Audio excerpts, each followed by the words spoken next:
Oi, tudo bem com você? Eu sou a Renata, seja bem-vindo ao 15 Dias para Ler e hoje nós vamos falar sobre eles, os pequenos notáveis, os livros curtinhos. Se é verdade que os melhores perfumes estão nos menores frascos, também é verdade que alguns dos nossos melhores livros estão nos menores volumes. Eu acho que final de ano é uma época excelente para falar sobre livros curtos por duas razões. Primeiro, porque quem faz meta quantitativa está ali já às voltas pensando em como vai finalizar a meta. Eu não faço meta quantitativa, mas eu entendo quem se propõe a ler X números ao longo do ano. E também é interessante para aquelas pessoas que costumam ter uma vida mais agitada em novembro, dezembro, porque começam as celebrações, festanças, amigo secreto, confraternizações, e às vezes nós só precisamos de um livro levinho para carregar conosco entre um compromisso e outro, não é mesmo? Bem, eu vi essa tag no canal Vira Livros da Elisama. No canal dela são 12 perguntas. Eu comecei a ver outros canais que responderam essa tag também com 10 perguntas, e essas 10 perguntas foram criadas por um outro rapaz. Nossa, perdão, eu não me recordo o nome dele agora, mas eu vou deixar acreditado aqui o canal. Mas eu gostei mais da versão da Elisama com 12 perguntas, porque é um pretexto para falar sobre 2 livros a mais sempre é bem-vindo, não é mesmo? E, gente, eu vou pedir hoje, por gentileza, que vocês relevem duas coisas. Primeiro, a iluminação, que está extremamente variável aqui hoje. Eu tô gravando num horário que não é muito bom e tá passando muita nuvem na frente do sol, então esse vídeo vai clarear e escurecer algumas vezes. E segundo, por favor, relevem o barulho de fundo, que é o ventilador, porque assim, tá um calor insuportável e eu preciso fechar todo o cômodo para conseguir fazer a gravação sem tanto barulho da rua. E se eu não ligar o ventilador hoje, eu vou cozinhar. Grata pela compreensão. Vamos lá. Primeiro tópico da tag é o menor livro da estante. E eu já trago aqui um livro não lido. Olha que vergonha, gente. Um livro desse tamanho que eu não terminei de ler. Que é o Aura, do Carlos Fuentes. Esse livro tem um tom muito lúgubre, muito sinistro. Eu já comecei a lê-lo e assim, eu tenho um encantamento, porque a narrativa dele é em segunda pessoa. Você lê esse anúncio. Uma oferta assim não é feita todos os dias. Lê e relê o anúncio. Parece dirigido diretamente a você, a ninguém mais. Então, essa forma de narrar já vai te colocando aqui dentro do livro. E o que é isso aqui? É uma oferta de emprego para um professor de história que seja fluente em francês para contar, ou melhor, reunir as memórias do marido da contratante aqui deste livro. Só que logo no começo da história, ela ora fala que precisa fazer isso antes que ele venha a morrer, e ora ela fala que esse homem já está falecido há 60 anos. E tudo nessa casa é muito esquisito, é muito sinistro, e foi justamente por isso que eu não terminei de ler, porque eu tive a brilhante ideia de começar a lê-lo à noite. O segundo tópico é um livro que, mesmo pequeno, deu ressaca literária. Gente, eu nunca tive ressaca literária, nem no sentido de não conseguir ler mais algo porque terminou um livro muito bom, nem no sentido de ficar paralisado porque terminou uma leitura horrorosa. Mas o mais próximo disso que eu senti foi o receio de que eu nunca mais fosse conseguir achar um livro excelente depois de ter terminado uma obra que eu considero perfeita, que é Ser um Viajante numa Noite de Inverno, do Ítalo Calvino. Acho que é a resenha mais apaixonada que eu já fiz, porque eu realmente me encantei com este livro. Ele é um misto de ficção, com ensaio, com aulas de literatura e também uma lição de humildade do próprio Ítalo Calvino, porque assim, ele sabia que ele fazia bem, né? Ele exercia bem esse ofício de escrever, mas ele não era afetado por isso. E além de um excelente escritor, o Calvino também foi um acadêmico das letras, ele foi um estudioso. Então aqui em Se um Viajante numa Noite de Inverno, ele também começa curiosamente a narrativa em segunda pessoa, como aquele ali, e ele coloca como centro da narrativa você, o leitor. Você é o protagonista. Você estará em contato então com outras figuras desse universo literário, como o outro leitor, o livreiro, o editor, o professor de literatura, o crítico. Então ele monta uma estrutura de quebra-cabeça aqui com capítulos intercalados em que ele vai te colocando em todo esse mercado, em como essa roda gira, né? Essa roda do mercado editorial gira. E ele te deixa muito à vontade transitando naquilo, que chega um determinado momento em que você nem percebe as aulas que você está tendo sobre como um livro é feito. É maravilhoso, gente. Veja lá o vídeo que eu fiz sobre ele e, acima de tudo, leia Ítalo Calvino e leia Se um Viajante numa Noite de Inverno. Perfeito. Vamos aqui ao terceiro tópico. Um livro pequeno que desgraçou sua mente. E eu trouxe aqui A Estação das Sombras, da Leonora Miano, que é uma das narrativas mais tristes que eu já li, mas também uma das mais inéditas pela perspectiva da história. É uma ficção baseada em memórias da captura. E num primeiro momento pode parecer um tema batido, né? Você pensar na captura de pessoas que seriam escravizadas aqui na América. Só que é um tema comum se você para pensar na perspectiva de quem veio. Nós temos muito a perspectiva do escravizado. Mas eu nunca tinha lido, até então, um livro com a perspectiva de quem ficou no continente africano, que é a perspectiva aqui. Nós temos um povoado bastante isolado, que nem sabia da existência de povos brancos, em que alguns jovens, de repente, somem numa determinada noite. A gente está falando aqui, gente, em torno ali do século XVI, tá? Essa data não é muito precisa no livro, mas pelo contexto a gente deduz, né? Que é uma história muito antiga. E essas mães ficam ali inconformadas, elas são ridicularizadas, porque, afinal de contas, se elas perderam aqueles filhos, elas podem vir a ter outros, é essa a cultura dominante. Mas uma das mães não aceita a tentativa de normalizar essa situação do sumiço. Da forma como a escritora coloca essa mãe, como ela apresenta as situações, como ela descobre todo o horror que vai acontecer dali pra frente com a captura de pessoas, é impressionante. A Leonora Miano tem uma narrativa muito bonita, muito forte, para tratar de um tema muito triste. O quarto tópico é um livro pequeno que merecia mais páginas. E agora vamos deixar esse vídeo um pouco mais leve. Eu venho com outro livro que eu já resenhei aqui no canal. E existe uma peculiaridade nessa resenha. É a resenha mais assistida aqui do canal e atrai comentários de pessoas que não são inscritas, que não assistem normalmente os vídeos. Eu não sei exatamente qual é a questão dessa resenha para Água Funda, da Ruth Guimarães. Gente, esse livro é maravilhoso. Eu amaria que ele tivesse 500, 600, 1000 páginas para saber tudo o que acontece aqui. É a história de um povo e de um lugar com um intervalo histórico aí de cerca de 50 anos. Então, no primeiro foco nós temos... Primeiro foco não, né? No foco mais antigo, nós temos como protagonista a Sinhá Carolina, uma mulher que era muito doce, muito meiga, mas que foi endurecida pela vida. E é uma das últimas senhoras de fazenda aí do período de exploração de trabalho de escravizado. E no outro ponto de vista histórico, nós temos já esse lugar no início da industrialização do Brasil.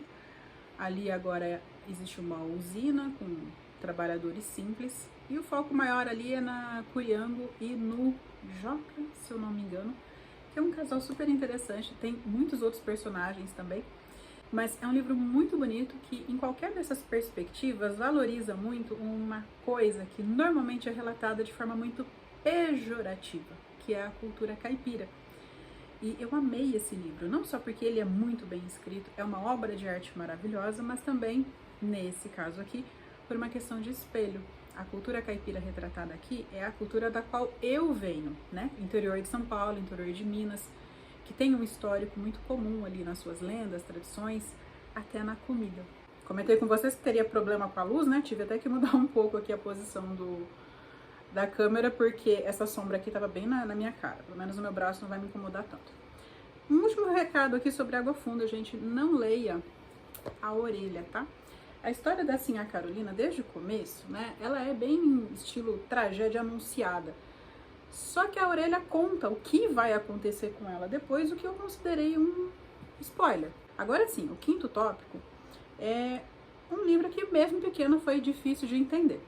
Bom, eu vou fugir aqui um pouco do que seria o óbvio que é mencionar livro que a gente não consegue entender bem pelo conteúdo. Esse aqui, eu tenho um problema nele pela forma, que é O Misantropo, do Molière. É uma peça que eu gosto muito, tanto de ver encenada quanto de ler, e que eu considero muito difícil. Eu tenho uma dificuldade, isso é uma limitação minha, em ler versos alexandrinos, que são essa forma aqui, olha. Eles têm uma métrica específica, uma forma de rima específica, e eu não vou me meter aqui e explicar o que é verso alexandrino não, porque se eu não consigo entender, imagine explicar, né? Mas essa peça é muito divertida. É sobre um rapaz que acha que tem uma virtude, mas o uso exacerbado dessa virtude acaba transformando isso num problema, que é o de falar sempre a verdade. Custe o que custar, doa a quem doer. É um livro muito divertido sobre falta de traquejo social, sobre falta de limite, perigo de extremismo, enfim. O sexto tópico é o menor livro do seu autor favorito. Minha autora favorita é a Lígia Fagundes Telles, empatada ali pau a pau com William Faulkner. E nenhum dos dois tem um livro que seja exatamente curto. E tem um autor que está entrando aí no hall, né, do meu trio, né, de autores favoritos da vida, que não é surpresa para quem é antigo aqui, que é o José Saramago. E o menor livro dele que eu tenho é este livro aqui, de Contos, Objeto Quase. É um livro bem fininho e são 6 contos. Para quem estava aqui até um tempo atrás, que acompanhou o meu projeto Lendo Saramago, eu fazia resenha de todos os livros do Saramago que eu lia. Tive que interromper aí por um tempo, quando eu parei com o canal. O próximo livro que eu vou resenhar é justamente o Objeto Quase. Deixa eu pegar aqui o menor livro de não ficção da estante. Sobre esse eu não tenho muito o que dizer, porque assim como Aura, é um livro que eu ainda não li, que é Sobre a Brevidade da Vida, do Sêneca. Eu li alguns trechos desse livro na época da faculdade, gente, faz muito tempo. E sobre o que é? Justamente, né, o título dele é autoexplicativo, sobre a vida, sobre o envelhecimento, o passar do tempo. Vamos aqui ao próximo tópico. O menor livro de uma série ou coleção. Mais um livro que eu ainda não li. Eu coleciono, deixa eu pegar aqui. Eu coleciono livros do Ítalo Calvino. E eu gosto, esse aqui é lindo também, ele é desenhado, é as Cidades Invisíveis. Ai, gente, deixa eu mostrar, porque ele é muito bonito. Ó, ele tem essas divisões, assim, entre uma história e outra, com o papel colorido. Tem o nome da cidade e o texto em seguida. Sobre o que é esse livro aqui? Sobre um monte de coisa. É sobre a vida. É como se fosse Marco Polo descrevendo para o Gengis Khan cidades pelas quais ele passou. E essas descrições são muito abstratas, muito filosóficas, porque são lugares que não existem, ou talvez existam, e são todas cidades com o nome de mulher. Então não é um livro assim que tem um enredo fechadinho. E eu coleciono esses livros aqui, olha, dessa coleção mais geométrica, que inclusive agora eu vi que a Companhia das Letras está relançando alguns. E dentre estes, o menor que eu tenho, adivinha, ainda não li, é Sob o Sol do Jaguar. Opa, falhou aqui. Eu sei que aqui são 3 histórias que se entrelaçam de alguma forma, mas como o Calvino tem esse estilo mais diferentão, eu preferi não ler muito mais do que isso. Vai ser uma leitura surpresa. O 9º tópico é um livro pequeno que inspirou um filme ou uma série. E aqui eu menciono mais um livro que já foi resenhado aqui no canal, o excelente Distância de Resgate, da Samantha Schweblin. Esse livro é pequenininho e ele me deu um trabalho para ler, tanto que eu li em 2 etapas. Eu primeiro fiz uma leitura bem lenta, assim, tentando entender o que estava acontecendo, e assim que eu terminei, eu reli a história, e aí dessa vez de uma forma um pouco mais ágil, porque eu já tinha entendido o que estava acontecendo. Esse livro começa de um jeito muito estranho, você não entende direito o que está acontecendo, tem uma pessoa perguntando coisas, e alguém aparentemente muito febril, parece que à beira da morte, que não entende muito bem aquelas perguntas, tenta respondê-las, mas nem sempre consegue. É chamada de volta toda hora por essa pessoa que pergunta. Então, esse livro tem um estranhamento inicial muito interessante. O que eu posso falar sobre ele, assim, de forma bem sucinta, para não estragar a experiência de leitura de ninguém? e também para que vocês vejam lá o vídeo, porque no vídeo eu comento sobre o livro e sobre a adaptação, que eu achei primorosa. Por que eu gostei da adaptação? Porque ela consegue captar esse clima estranho de uma forma muito interessante. O filme coloca a ação, o enredo em primeiro plano e os elementos que seriam característicos do estranhamento em segundo plano. É um filme que você precisa assistir com muita atenção. O nome do filme é O Fio Invisível, ele está na Netflix. Voltando aqui, em linhas gerais, o que eu posso dizer a respeito dessa história? São mãe e filha que viajaram para uma localidade bem afastada no interior da Argentina, e enquanto elas estão por ali andando pelo vilarejo, elas entram em contato com uma outra mulher que também tem uma criança, e você percebe desde o início que tem algo de muito estranho com essa criança, porque essa segunda mãe fala: o David era meu filho, ele costumava ser meu filho, só que não existe ex-filho, né?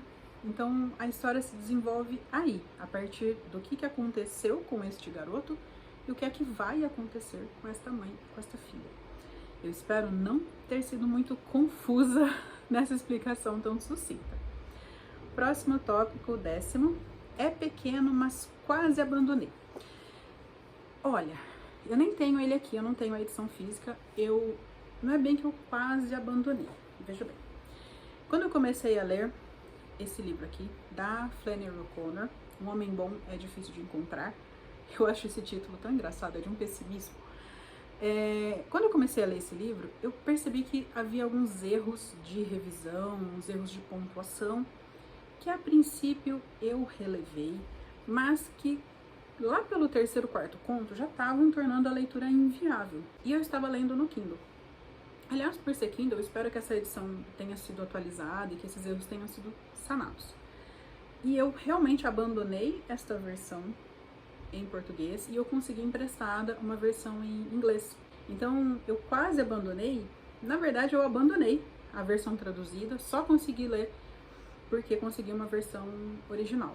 Agora, 11ª pergunta, e essas duas perguntas aqui são as a mais que eu falei que a Elisama acrescentou na versão dela e que eu gostei. É pequeno e eu abandonei. Gente, eu adoro Shakespeare, especialmente as comédias dele, mas nesse ano eu acho que eu tava azeda demais, eu não tava num bom momento para rir do tipo de humor de Shakespeare, e eu abandonei uma das comédias mais famosas dele, que é As Alegres Comadres de Windsor. Eu não tava engrenando no estilo de texto dele, sabe? Tava uma leitura meio travada, quando eu conseguia ler eu não tava achando graça naquilo. Achei melhor abandonar antes que eu pegasse birra do livro. Por fim, a última pergunta. É pequeno e eu ainda não li. E eu acho até uma vergonha ter um livro tão pequenininho assim, porque assim, seria pegar e ler numa sentada, né? Até porque ele é um conto, que é O Nariz, do Gogol. Eu tinha começado a ler o Almas Mortas, que também é um livro que tem fama de ser muito engraçado, muito divertido. E eu não estava achando graça naquele livro, aquela leitura não estava rendendo. Eu abandonei o Almas Mortas e eu acho que eu peguei uma certa birra do Gogol que me impediu de pegar aqui esse livro tão curtinho da estante e ler. Pelo tamanho dele, gente, esse aqui é livro para ler em 40 minutos, 1 hora no máximo. E tá aí, né? Coitado do livro abandonado. Bom, gente, eu espero que vocês tenham gostado da seleção de livros. Muito obrigada pela companhia de vocês. Neste momento, o YouTube deve estar sugerindo vídeos para que vocês continuem aqui no canal comigo. Nós nos vemos em um desses próximos vídeos ou nos próximos que eu vier a postar aqui no canal. Até mais! Tchau!